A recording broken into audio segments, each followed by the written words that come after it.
Thank you all for the incredible response to our last reel on helping children with social thinking. Last time we talked about key concepts like whole body listening, thinking with your eyes, and today we are going to talk about how we can recognize and name these social challenges and deal with them better. Described by Michelle Garcia-Winner as unthinkable or sneaky villains that take over our children's minds and make social situations really hard for them. It's quite an interesting way to define challenges, isn't it? So here are a few unthinkable characters that Michelle names and that make socializing very difficult for all our children. So first one that she talks about is a rock brain.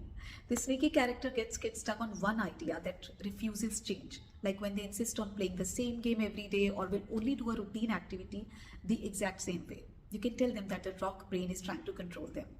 The other one she talks about is glassman, another unthinkable character which makes kids overreact to small problems.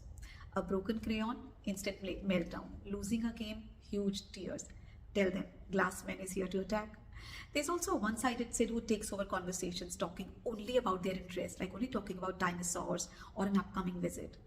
There is Space Invader, who doesn't recognize personal space, or even Mean Gene, who makes kids act bossy or rude without realizing it. When all of this happens, name these villains or characters. Tell them that Mean Gene is here. There is Was Funny Once, where the child repeats the same joke. There is Energy Harry, that makes kids restless. There's also a worry wall, which fills kids' minds with anxious thoughts, making them avoid new experiences. You can read more about it in Superflex and its villains and unthinkable. But once we have brought this awareness for our children, what can we do? Well, one way is to strengthen their flexible thinking. Try the new way game for rock brain. When they insist on doing something only one way, challenge them. What's another way we could do this? For example, sometimes having breakfast before taking bath. Over time, they learn that small changes are okay. Basically break their patterns. Make 3 circles labeled small, medium, and big. And then when something upsets them, ask what size is the problem? How big should our reaction be?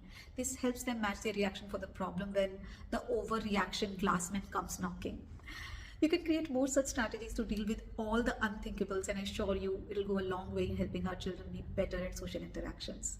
If you'd like to learn more about social communication and simple tools to help your child, comment social below and I'll share some easy strategies in the next video.